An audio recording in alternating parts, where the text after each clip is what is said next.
I have this amazing idea, and everyone is telling me that I need to do customer discovery and validation. I'm like, who do I talk to? How do I get the best answers? I'm super confused because the people I've been talking to at this point are not really helpful.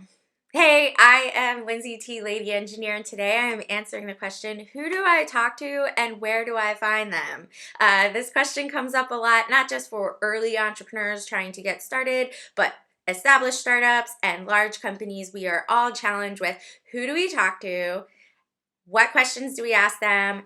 How do we analyze the feedback? And which learnings do we act on? So in this video today, I am specifically focused on the who do I talk to and how do I find them? Before I begin, please subscribe and put in the comments what other questions you have about customer research, discovery, and validation. I am here to help you all. All right, so who do I talk to? First and foremost, you need to be specific. Now, I hear a lot of entrepreneurs do not want to be specific.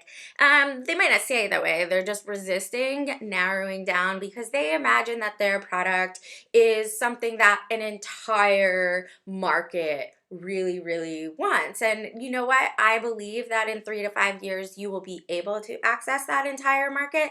But Facebook didn't start with an entire market. They started with like 5 Ivy League schools. So you need to be specific and start with something a lot smaller. Then the reason you want to be more specific is because if you ask way too many different types of people, you're going to get way too many different types of answers, and that vagueness is just going to leave you more confused and give you more vague answers. All right, so what do I mean by being more specific? I know I have a ton of videos that say you need to niche down, niche down, niche down. All right, so more specific might be like, I'm building a dating app that would compete with Tinder, Bumble, Hinge, all the popular ones, but I'm starting with single professionals, most likely in their 30s and 40s, who are looking for serious, committed relationships. Okay. Notice that I put in there some demographic information like single and professional, right? But I also some like behavioral psychographic by saying like explicitly their goal is to look for a serious relationship. This way I'm excluding any people that are just trying to date around, just trying to hook up, single, mingle, whatever, okay? Another example might be a beauty app that helps people track the makeup that they're wearing and how it affects their skin, right? So everyone that wears makeup should be concerned with the different ingredients in their makeup and how it affects their skin.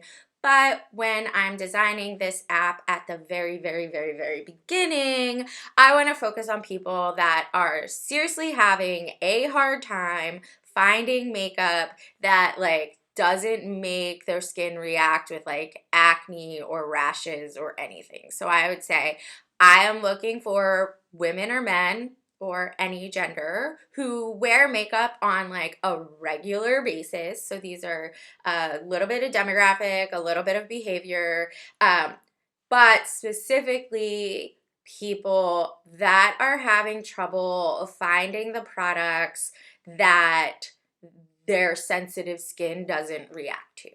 Okay? So once you have this like quick description that kind of narrows down your audience, now you need to go find them. All right. So the easiest thing is to start with your friends and family. Not talking to your friends and family and asking them these questions, but asking your friends and family if they know people like this person, right? So shoot them an email, shoot them a text message next time you're on the phone. You're like, hey, I'm just looking for this type of person. Do you know anyone? Now, not everyone's going to know anyone, and not everyone is really comfortable making introductions, but this is a first test of your entrepreneurship mettle. Like, can you go out there and ask people, the people that you're closest and most comfortable with and feel the most safe with, can you ask them to make introductions on your behalf? once you start these conversations with these people, with new people that you're meeting, because you want strangers, not your friends and family, you want people that will give you an honest opinion and not tell you what you want to hear. Then you can maybe build up some more confidence and post on your Facebook profile or post in Facebook groups, Reddit forums, Slack channels, Google groups. You can say, I am looking for this type of person. Are you willing to give me 30 minutes of your time? I'm hopefully going to solve some problems that are very painful for you. So that's a way that you can get out of your inner circle and find people that are willing to talk to you and potentially willing to give you really honest feedback.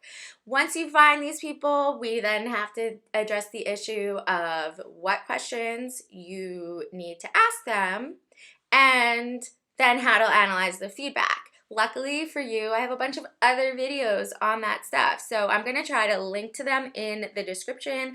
And if I can use YouTube's handy feature and shout them out, we've got the video, and I don't know which side of the video it's going to be on. We got the video of the grand tour questions. I sat at the whiteboard and answered what question you should be starting with in these interviews. And then you can look to all the times that I tell you about the rule of three and how to analyze feedback. So thanks so much for joining me. I am so excited for the idea that you are pursuing. I would love to hear what you start learning. Again, subscribe and put any other questions you have about customer discovery and validation in the comments. See you later. Bye.